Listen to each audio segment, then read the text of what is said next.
66 хоногийн өмнө оруулж ирсэн төсөв нэгч эмч нарын цалин, нэгч багш нарын цалин нэмэгдүүлэхгүй 0. Ахмадуудын тэтгэврийг 6% нэмэгдүүлэхээр орж ирсэн. Нийгмийн шахалт шаардлаганд хөтлөгдөж сая ингээд нэг юм тодорхой хэмжээний нэмэгдлүүдийг хийсэн. Бүх төсвийн ерөнхийлөн захирагчдын, орон нутгийн төсвийн ерөнхийлөн захирагчдын төсвийг танан байж 1.1 их найд төгрөгийг гаргаж ирсэн.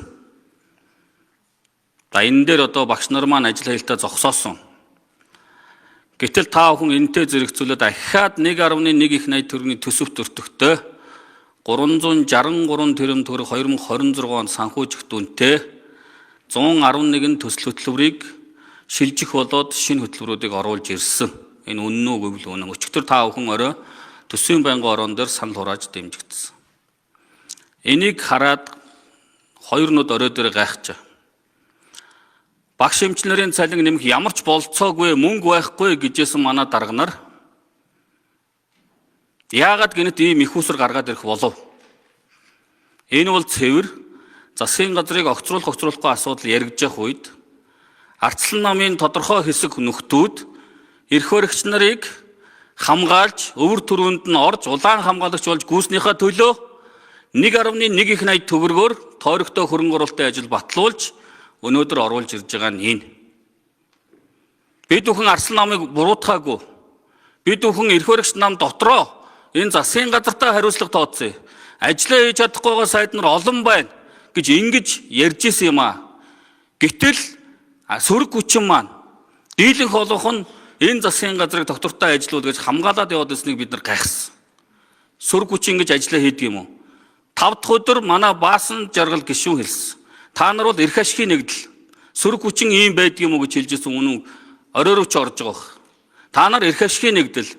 Парламентын засаглалыг нухчин дарах гад парламент дээр засгийн газар нь дөрөөлөд тоглоод байж хахад ийм засгийн газрыг давруулж та нар орон нутгийнхаа хэдэн тэрбум төгрөгийн тойргийн хөрөнгө оруулалтаар барьцаалж конопо наймаалж засгийн газрыг авч үлдсэн. Ийм учраас энэ бол авилгын төсөв. Энэ бол хулгайн төсөв. Энэ бол 8-ны төсөв гэж би хэлээд байгаа. Та бүхэнд үнэн үг хэлсэн үнд өхөр өшөөтэй байгаа. Хэцүү байгаа. Та нар маань яасан эмзэг юм бэ? Та нар бүгд манай нам руу дайрч давчлахаараа бүгд захын дуртай үн хэлдэг. Та нарт хинч үг хэлж байгаагүй. Та нар яасан эмзэг юм? Та нар хүний олноороо хүнээ барь. Хүн олонхороо хүнээ барьдгүй шүү. Дандаа ийм байхгүй. Та нар ингэж наймаач. Би Батцуур дарга танаа хөрөнгө оруулалтын ажлуудыг би үгүйсгээгүй. Альч суман дээр, альч аймаг дээр та бид нэгэн цаг үед орон нутаг өдөрж ирсэн хүмүүсүүд нэг ч хөрөнгө оруулалтын ажил хийж бол баярладаг.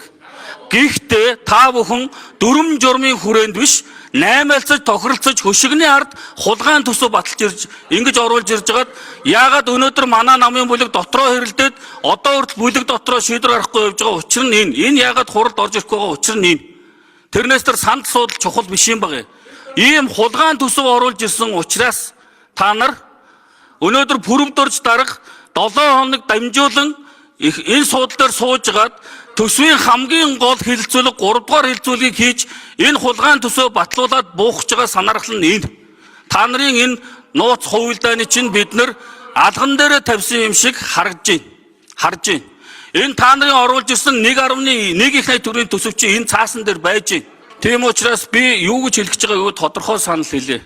Та нар маань ичгүй бол ард түмнээс нуужгаад мөнгө байхгүй гэжсэн нууж гаргаж ирсэн энэ 363 тэрбум төгрөгөө хөрөнгө оруулалтын ажлаа хүний өөрөнгөө бүгд эргүүлж тат.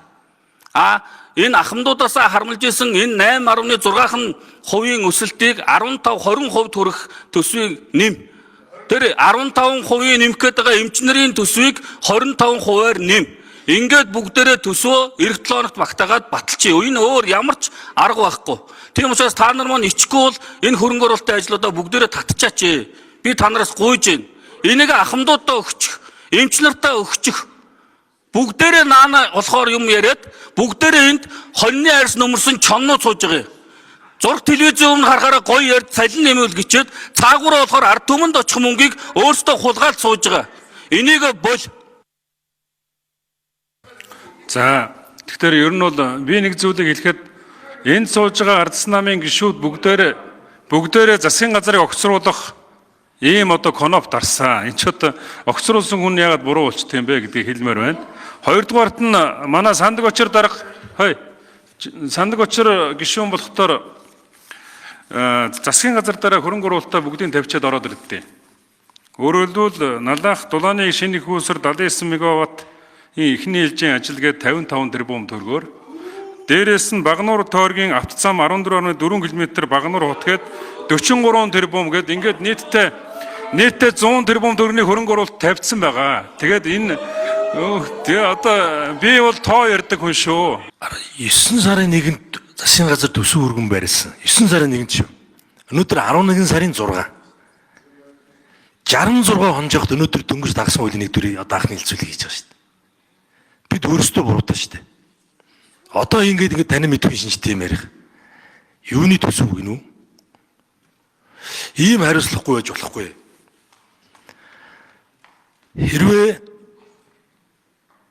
засгийн газар одоо төсөв буцааж аваад сайжруулж ор гэж байгаа бол дэгийн хувьд ямар ч боломж байхгүй. Харин тэрний оронд би ийм саналтай байна. Их хурл төсөв батсны дараа дахиад харин үндэсний аудитын газар төсвийн доктортой байдлын зөвлөлд энэ баталсан төсвөө хөргүүлээд засгийн газрын өргөн барьсан төсвийг аль сайжруулсан уу муужруулсан уу гэдгийг хардаг болмоор байна. Тэгээд цаашаа явдаг болмоор. 66 хончоод одоо буцаана гэж яаж одоо ингэж хэлж чадчихна. Төсвийн хууль өөрөө тусдаа дэгээр явдаг. Одоо засгийн газар саналаараа буцааж авах гэдэг юм уу, улсын их хурл одоо буцаах ямар ч боломж байхгүй. 10 сарын 17-нд 26 оны хөгжлийн төлөвлөгөөтэй нийцж байна гэдээ улсын их хурл өөрөө дэмжиж гаргацсан. Хэрвээ буцаах энэ асуудал байсан бол тэр үед нь энийг ярих хэрэгтэй байсан. Тэрүүгээр дэмжиж гаргачаад өнөөдөр ийм юм ярьж байгаа нь өөр шалтгаан байна. Өөр шалтгаан байна. Төсөв ярьж байхад төсвийн ажлын хэсэг энэ дэд даргын асуудал ярих бид нар ямар ч боломж байхгүй шүү дээ. Энэ төсвийн байнгын орон дээр энэ дэд даргын асуудал ярихгүй. Ажлын хэсэг дээр ярихгүй. Энэ чинь хоёр шал өөр тустай асуудал. Тэгэхээр дэгийн хуулиар тусад нь энэ асуудлуудаа урагшлуулцгаая гэж одоо гишүүдээ уриалмаар байна.